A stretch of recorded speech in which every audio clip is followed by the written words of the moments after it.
പൊളിച്ചത് ടാഗോറൊക്കെ ഇപ്പൊ പൊളിച്ചതാണ്. പക്ഷെ ടാഗോറിനേക്കാളൊക്കെ ഒരുപാട് അപകടാവസ്ഥയിലുള്ള കെട്ടിടങ്ങൾ നിലനിൽക്കുകയാണ്. നമ്മളിപ്പോ ഈ സാഹചര്യം കാണുമ്പോൾ നമുക്കറിയാം ഇവർക്ക് നോട്ടീസ് കൊടുത്തിടോ മറ്റു നടപടികളിലേക്ക് നീങ്ങണോ എന്നൊക്കെ നമ്മൾ അന്വേഷിക്കേണ്ട. മാത്രമല്ല എൻ്റെ ഓർമ്മയിൽ അന്ന് ഈ പറഞ്ഞ പൊളിക്കാൻ നിശ്ചയിച്ചിരുന്ന ഒരു കെട്ടിടത്തിൽ എഞ്ചിനീയറുടെ ഒരു റിപ്പോർട്ട് ഉണ്ടായിരുന്നു. ഈ കെട്ടിടം നല്ല ഹെൽത്തി ആണെന്ന് പറഞ്ഞ് ആ പൊളിക്കാൻ നിശ്ചയിച്ചിരുന്ന കെട്ടിടങ്ങളിൽ ഒന്നായിരുന്നു rest house building. Rest house building നല്ല ഹെൽത്തി ആയ കെട്ടിടമാണെന്ന് റിപ്പോർട്ട് ചെയ്ത എ കൗൺസിലിൽ ശകാരിക്കുന്ന ഒരു രീതി ഉണ്ടായിരുന്നു. അപ്പൊ എനിക്ക് മനസ്സിലായിട്ടുള്ളത് കച്ചവട താല്പര്യത്തിന് ഇവർക്ക് പ്രത്യേക താല്പര്യമുള്ള കെട്ടിടങ്ങളാണ് ഇവർ പ്രാഥമികമായി പൊളിച്ചിട്ടുള്ളത്. ഞാൻ ചോദിക്കുന്നത് പൊളിക്കാൻ നിശ്ചയിച്ച കെട്ടിടമായിരുന്നു ഇത്, എന്നിട്ട് ഈ കോർപ്പറേഷന്റെ എഞ്ചിനീയറിംഗ് വിഭാഗം ഇതിന് ബലക്ഷയമില്ലാന്ന് കണ്ടെത്തി. ഇതിനല്ല ഞാൻ പറഞ്ഞത്, പ്രത്യേകം ശ്രദ്ധിക്കണം. 8ഓളം കെട്ടിടങ്ങളായിരുന്നു എന്നാണ് എൻ്റെ ഓർമ്മ. ഫയൽ പരിശോധിച്ചാലേ മനസ്സിലാവുള്ളൂ.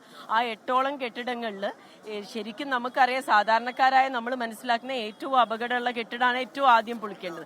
പക്ഷെ ഇവരെ സംബന്ധിച്ചിടത്തോളം കച്ചവട താല്പര്യങ്ങൾ മുൻനിർത്തിയാണ് ഈ ഒരു കെട്ടിടം പൊളിക്കുന്നതിന് വരെ അവർ കണ്ടിരുന്നത്. ഞാനത് പറയാൻ കാരണം റെസ്റ്റ് ഹൗസ് ബിൽഡിങ്ങുമായി ബന്ധപ്പെട്ട് കൗൺസിലിൽ ചർച്ച വന്നപ്പോൾ റെസ്റ്റ് ഹൗസ് ബിൽഡിംഗ് നല്ല ഹെൽത്തി ആയ കെട്ടിടമാണെന്ന് റിപ്പോർട്ട് ചെയ്ത എ കൗൺസിലിൽ ശകാരിക്കുന്ന ഒരു സാഹചര്യം ഉണ്ടായിരുന്നു.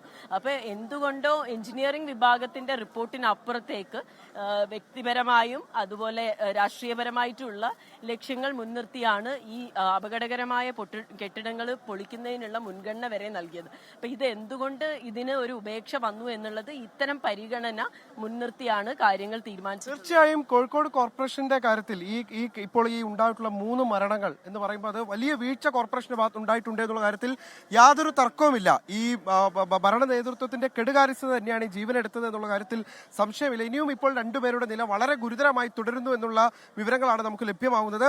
അപ്പോൾ പ്രതിപക്ഷ നേതാവ് സൂചിപ്പിച്ച പോലെ തന്നെ ഇനിയും ഒരുപാട് കെട്ടിടങ്ങൾ, ഇത്തരത്തിൽ 8ഓളം കെട്ടിടങ്ങൾ, വലിയങ്ങാടിയിൽ തന്നെയുള്ള 8ഓളം കെട്ടിടങ്ങൾ അപകട ഭീതിയിലാണ്. അത്തരത്തിലുള്ള ഇതിനോടൊപ്പം ലിസ്റ്റ് ചെയ്തിട്ടുണ്ട്. പക്ഷേ ഇനിയും അത് പലതും പൊളിക്കാനുള്ള നടപടികളിലേക്ക് കടന്നിട്ടില്ല. അത് എന്തുകൊണ്ടാണ് എന്നുള്ള കാര്യത്തിലാണ് ഒരു വ്യക്തത നമുക്ക് കൈവരാത്തത്. ഇപ്പോൾ ഫാത്തിമ തഹലിയ നമ്മളോടൊപ്പം ചേരുന്നുണ്ട്. തലിയുടെ വാർഡാണോ അത്? അതെ, എന്റെ വാർഡാണിത്. എന്താണ് ഇപ്പൊ ഇത് പൊളിക്കാൻ നിശ്ചയിച്ച ഒരു കെട്ടിടമായിരുന്നു എന്നാണ് അറിയാൻ കഴിയുന്നത്. അങ്ങേക്ക് എന്താ മനസ്സിലാക്കാൻ പറ്റിയിട്ടുള്ളത്? തീർച്ചയായിട്ടും ഇത് പഴയ പാസ്പോർട്ട് ഓഫീസാണ്. ഇത് പൊളിക്കാൻ തീരുമാനിച്ചിട്ട് 2 വർഷമായി. ആ 2 വർഷത്തിന്റെ ഇടയിൽ ഇപ്പൊ നിങ്ങൾ നോക്കേണ്ടത് പുതിയൊരു ബോർഡ് അവിടെ വന്നെന്ന് പറയുമ്പോൾ വിചിത്രമായിട്ടുള്ള കാര്യമാണ്.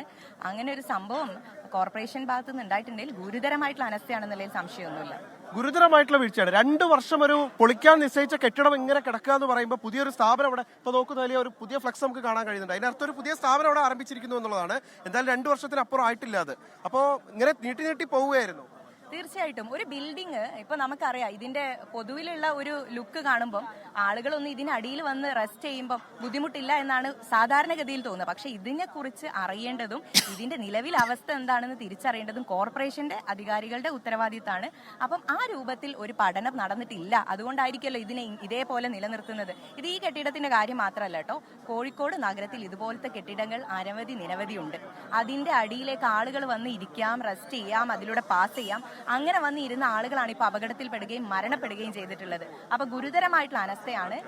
പിന്നെ കോർപ്പറേഷൻ എന്തുകൊണ്ടാണ് ഇപ്പൊ പുതിയ ഒരു കച്ചവടത്തിന് അനുമതി കൊടുത്തത് എന്നുള്ളത് പരിശോധിക്കപ്പെടേണ്ടതാണ്. ഞങ്ങളുടെ ആരുടെയും ശ്രദ്ധയിലേക്ക് ഈ കാര്യം വന്നിട്ടില്ല. കാരണം 1 മാസമായിട്ടേ ഉള്ളൂ പുതിയ കൗൺസിൽ രൂപീകരിച്ചിട്ട്. അതിന് മുമ്പ് നൽകിയിട്ടുള്ള കാര്യങ്ങളായിരിക്കും. അപ്പൊ ഇതിന്റെ ഫിറ്റ്നസ്, ഇതിന് വേണ്ടിയിട്ടുള്ള പെർമിറ്റ്, ഇതൊക്കെ എങ്ങനെ നൽകി എന്നുള്ളത് പരിശോധിച്ചതിന് ശേഷം പറയാം. ലോകത്തെവിടെയായാലും ഏത് സമയത്തും 24 വാർത്തകളും ഓഗ്മെന്റഡ് റിയാലിറ്റി പാക്കേജുകളും എക്സ്പ്ലെയിനറുകളും വിശദമായി കാണാൻ ഞങ്ങളുടെ യൂട്യൂബ് ചാനൽ നിങ്ങൾക്ക് സബ്സ്ക്രൈബ് ചെയ്യാം.